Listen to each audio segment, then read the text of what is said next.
Bueno, un tema ya diferente que vamos a tratar esta tarde es neutropenia febril. Hay que diferenciar la neutropenia, primero definiendo la que es. El conteo de neutrófilos generalmente debe ser más de 2500, de acuerdo al recuento de glóbulos blancos y a su diferencial. Neutropenia lo definen cuando hay una temperatura oral mayor de 38,5 en dos lecturas consecutivas o 38 grados en dos lecturas consecutivas durante 2 horas y un recuento absoluto de neutrófilos de menos de 500 o que espera que caiga por debajo de 0,5. Es una gran causa de mortalidad. Es una gran causa de mortalidad. ¿Por qué? Porque los neutrófilos son las células de la defensa encargadas de generar la respuesta celular como primer punto. Lo diferenciamos en neutropenia febril en pacientes inmunocomprometidos y en pacientes no inmunocomprometidos. Hablamos que existe asociadamente frecuencia a tumores sólidos, es decir, aquellos pacientes con tumores sólidos, por ejemplo, linfomas, el tratamiento que se le realiza según los diversos esquemas quimioterápicos generan alrededor durante las primeras 2 semanas la caída de los neutrófilos. Pero la quimioterapia no solamente afecta a las células desde la defensa, también puede afectar los glóbulos rojos o las plaquetas. Se habla que existe una bacteremia que puede empeorar la mortalidad de la misma neutropenia febril. Generalmente están dadas bacterias en un mayor porcentaje, bacterias gram negativas, y un 5% las bacterias gram positivas. Existe un score o índice pronóstico de MASC.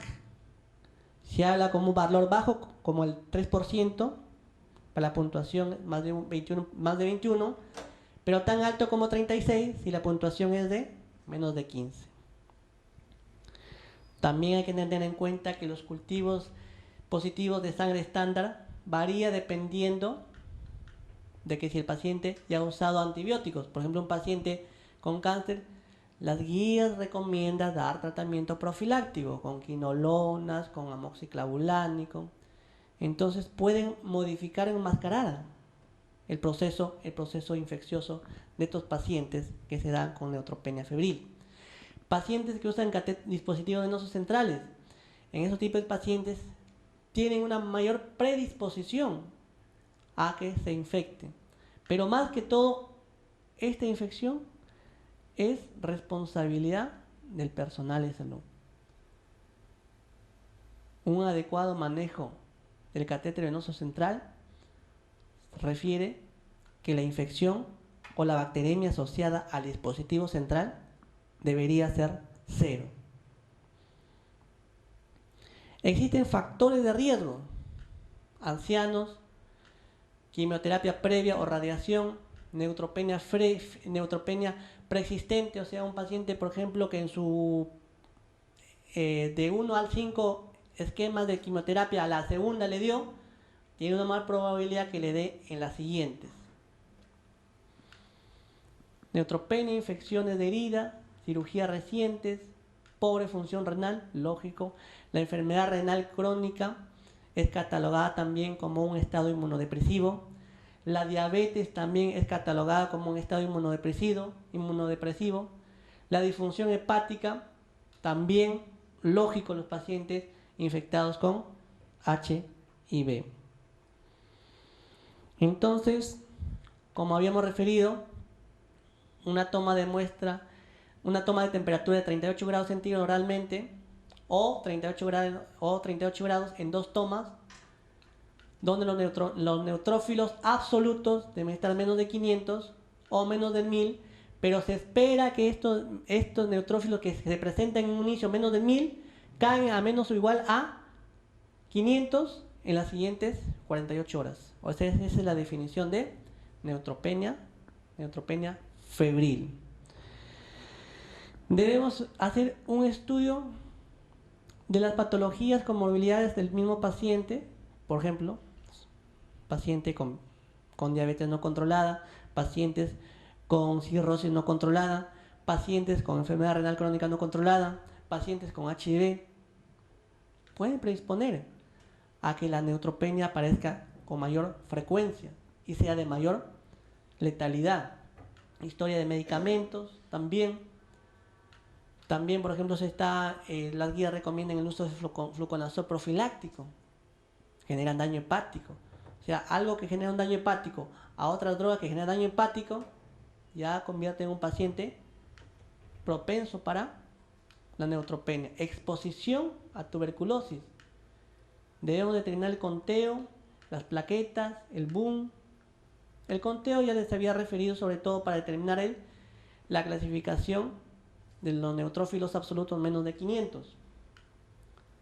Debemos cómo está la función renal, radiografía de tórax, urianálisis, hemocultivos. En realidad todo se involucra en lo que se llama pancultivos.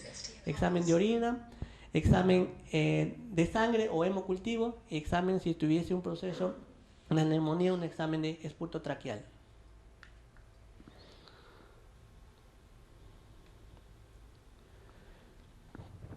Acá está lo que le había referido. Signos y síntomas sugestivos de foco infeccioso. Si un paciente está resfriado, está con tos, está con fiebre, está con esputo purulento, está con dolor pleurítico, está con mal estado general. El paciente inmunodeprimido no puede hacer fiebre, puede hacer hipotermia. También es un signo grave de inmunodepresión y de infección. Puede haber el sistema respiratorio comprometido, gastrointestinal, piel, orofaringe o sistema nervioso central. Los exámenes de rutina, incluíamos acá la proteína C reactiva, que es un marcador de respuesta inflamatoria o infecciosa, o incluso hay otros guías que utilizan la procalcitonina, que es mucho más específica pero más cara. Estudio microscópico cultivo de las heces para pacientes con diarrea, aspirados, biopsias para lesiones de la piel, cultivo de aspirado traqueal mediante el esputo y urianálisis, y la radiografía de tórax, que es bastante importante. Pero la radiografía de tórax ya pasado las 24 o 48 horas de iniciados los síntomas, porque una radiografía de tórax normal no excluye el diagnóstico de una neumonía. Si clínicamente ya vemos que hay tos, fiebre, esputo purulento, dolor pleurítico, mal estado general, entonces ya clínicamente es una posible neumonía. Con la radiografía de tórax es una probable neumonía, y con la tomografía o el estudio del líquido pleural o la biopsia pulmonar y una neumonía definitiva.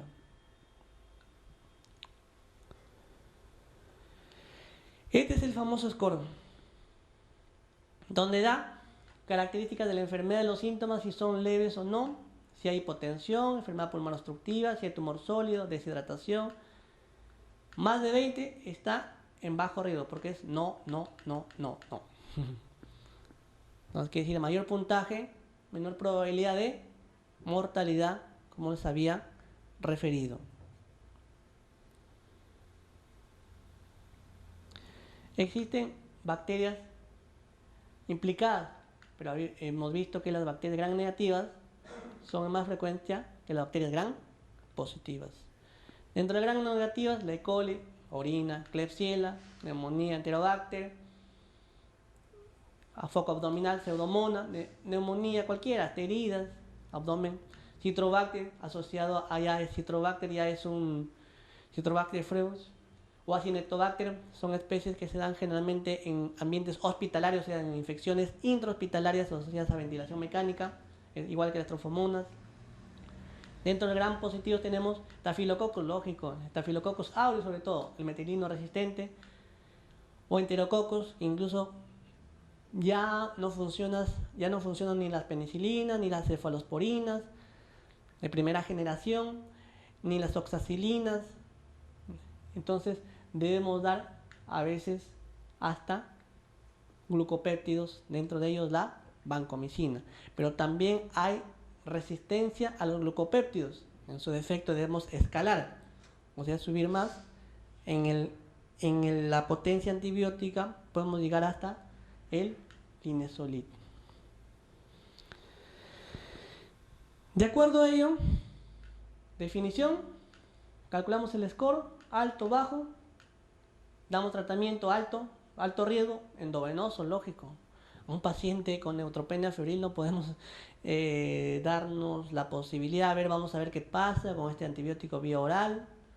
Hay que darle por vía endovenosa al menos y referirlo inmediatamente. Bajo riesgo podemos valorar una terapia antibacteriana oral inpatient, significa hospitalizada para algunos casos, o en la mayoría de los casos es de manera ambulatoria. Igual manera, bajo riesgo, alto riesgo, los regímenes también, ciprofloxacina, amoxicilina clavulánico, observamos por 4-24 horas, hay buena tolerancia, alta, terapia outpatient, ambulatoria. En algunos casos, inpatient, después outpatient la mayoría. Bajo riesgo. También puede darse tratamientos endovenosos, también cuando hay intolerancia gástrica, ¿cierto? Cuando hay un sitio documentado de infección que requiere antibióticos endovenosos también. Y la decisión médico-paciente. Y aquellos en alto riesgo, sí, no vamos a jugar. Y como le dije, no nos vamos a jugar, debemos dar tratamiento específico para gram negativos y para gram positivos. Pero no hay que olvidar que al quinto día de tratamiento, si no hay una buena respuesta con antibióticos de amplio espectro, ya sea para gram negativos o para gram positivos, hay otro germen, hay otro microorganismo que se está metiendo. ¿Cuáles son? Son los hongos. Entonces existen scores, score cándida, lo que se llama, para dar tratamiento profiláctico con voriconazol, con fluconazol, a dosis ya recomendadas.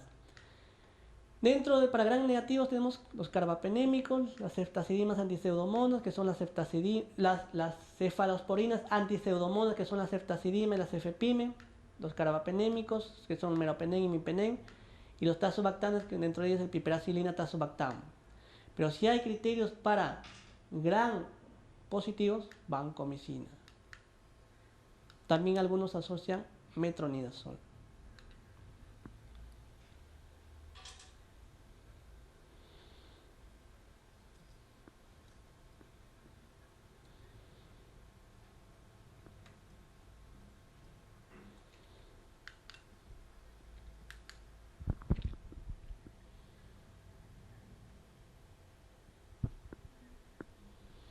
Entonces, aquí dan unas indicaciones para la adición de antibióticos contra organismos gram positivos e iniciar el tratamiento empírico. Si vemos que también está en una fase temprana de inicio de tratamiento con carbapenémicos, con piperecina tazobactam, con cefalosporina antipseudomonas, y los gram negativos ya no son los responsables, los siguientes responsables pueden ser los gram positivos. Y estos también pueden generar estabilidad hemodinámica. Neumonía documentada radiológicamente. Pueden dar cultivos positivos para bacterias gram positivas. Y hay que ver su patrón de sensibilidad o su antiograma. Debemos también valorar infección relacionada al catéteres. Infecciones de piel asociadas en algún sitio de punción. Colonización por Staphylococcus aureus resistentes a meticilina o vancomicina. Mucositis severa.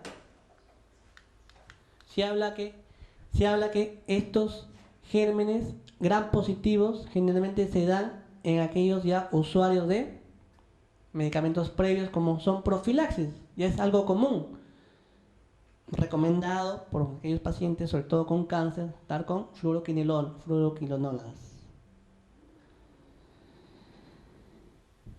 Bueno, esto es un resumen. Bajo riesgo, antibióticos orales o endovenosos, orales, para la casa, algunos pacientes se pueden quedar, endovenosos en aquellos pacientes que no tienen la vía disponible. Vemos que el paciente también no lo va a cumplir, también eso podría ser una indicación. alto riesgo, de hecho, debemos manejar gran positivos, gran negativos. Continúa la pirexia y la fiebre, debemos hacer estudios adicionales. Puede haber una colección. O sea, por más antibiótico que le demos y sea el adecuado, pero si vemos que hay un absceso, el antibiótico no puede penetrar ese absceso. Entonces, esa colección, ese absceso que se puede identificar tal vez por una radiografía simple, mejor por una tomografía o por una ecografía, debe ser drenado. Ese es el tratamiento. Cuando hay un absceso, el tratamiento es debridación o drenaje del absceso más tratamiento antibiótico respectivo.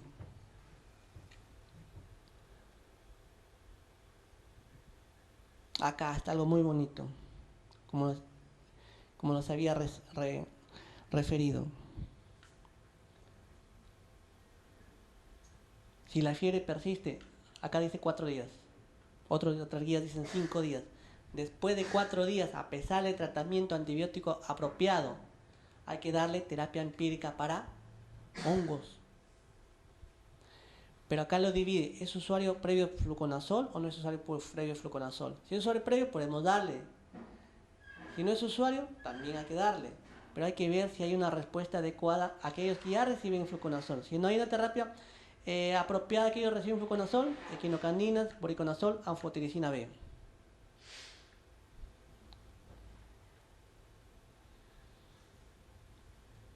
Ya identificamos también agentes etiológicos, espectros,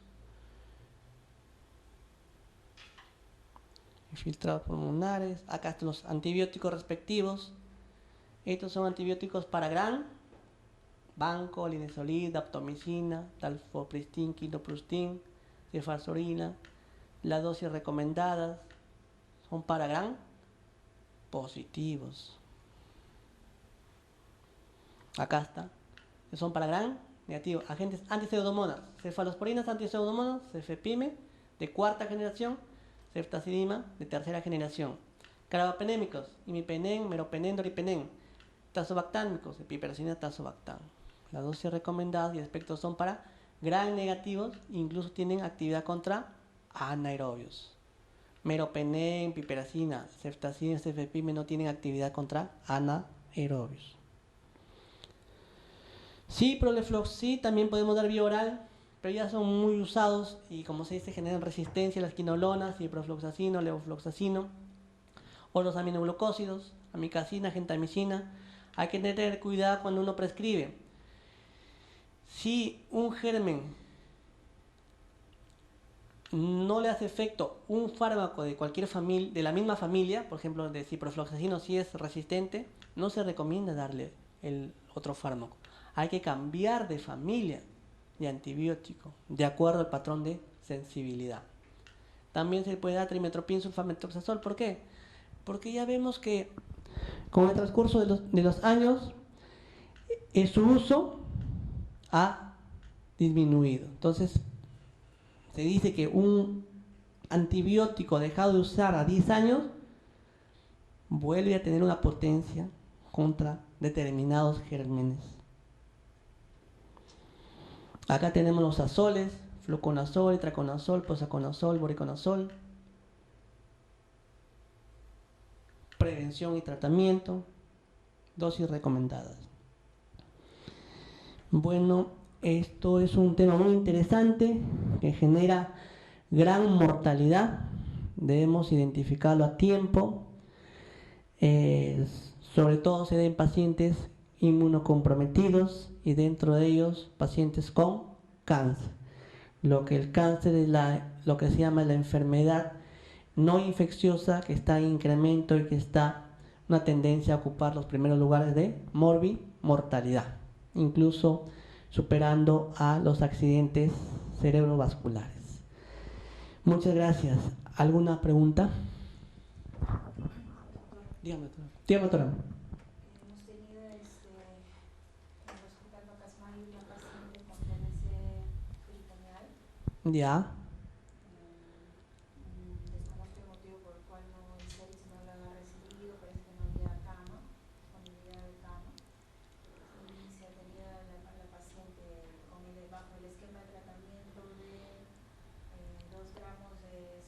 persona con 400 gramos de ciprofloxacina por ha estado con presión baja, frecuencia cardíaca. se ha mantenido con 90-60 de medicación. Ha estado 3 días con ese esquema, pero hacía picos febriles. ¿Era Cuando correcto el esquema? O sea, bajo nuestras posibilidades, porque como le digo, seguramente si hubiera estado A ver, con lo que tenemos, como leo, ningún esquema que definas una cefalosporina más una aminoglucosia, o sea, ceftriaxona específicamente, no es un esquema aprobado, o sea, no es un esquema aprobado. Incluso veo que a veces dan ceftriaxona con amicacina, no es un esquema aprobado, pero se puede dar de manera empírica, aunque no esté en las guías, pero para las primeras 24 horas inmediatamente hay que referir a ese paciente. O las primeras 3 horas, ¿ah? No primeras 6 horas. Porque las primeras 3 horas son decisivas. Más decisivas que las primeras 6 horas. O sea, cuando el proceso infeccioso, inflamatorio se desencadena, ya cuando se va al punto de disfunción multiorgánica del paciente, ya es muy difícil de sacarlo. Por más que usted le dé el antibiótico más potente. O sea, como esquema de rescate podría hacerse, pero esos esquemas no están establecidos en alguna guía para poder dar. ¿cuál hubiera sido lo más conveniente? Ceftriaxona 2 gramos cada 12 y derivarlo. Ciprofloxacino 400 cada 8 y derivarlo. Dependiendo el foco, dependiendo también el foco. El cipro también se puede dar cada 8. La ceftriaxona también se puede dar cada 12, no nos olvidemos. O aminoglucósido endovenoso, dosis de carga máxima, a razón de 15 miligramos por kilogramo de amicacina, como dosis de carga. Ya después se verá de acuerdo a la función renal. Como terapia de rescate podría corresponder, pero según vemos el paciente está en el límite de la estabilidad. Una presión 90-60 es en el límite de la estabilidad. Ella está yendo a sepsis severa, que si ya está yendo, dependiendo cómo ha estado el flujo urinario y el estado de hipoperfusión, me está yendo a oliguria, a shock séptico, y que existe una alta probabilidad que ese paciente haga disfunción multiorgánica si no se da el tratamiento oportuno adecuado. Justo hay artículos que refieren una terapia empírica adecuada disminuye la morbimortalidad por la sepsis.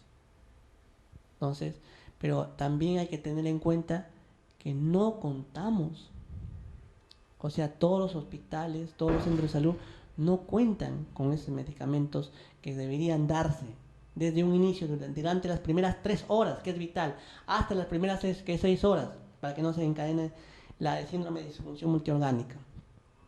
Lo que queda es dar su dosis de ataque y derivar inmediatamente. ¿Sí? ¿Y qué me dijo? ¿Había fallecido el paciente? Me dijo. No. Ya fue referido. Ya. Pero como le digo, fueron 4 días que todavía hacía picos febriles y bueno, la paciente ya tenía antecedente de haber hecho una citis, Ya por la misma TBC peritoneal. una TBC peritoneal, Factor de riesgo importante. ya había hecho una Inmunode- rafa hepático Inmunodeprimido. Incluso podremos combinarle el metronidazol. Creo que si metronidazol sí hay, había hecho un rafa hepático, no importa. disminuir la dosis a la mitad. Sí, disminuir la dosis. Sí. Se da disminuir la Ella dosis. es flaquita. Claro, disminuir la dosis a la mitad. Sí. 250 podría corresponderse cada 8 horas. Sí. La dosis tope es 500 cada 6 de metronidazol. Bueno, doctores, es un tema bastante interesante.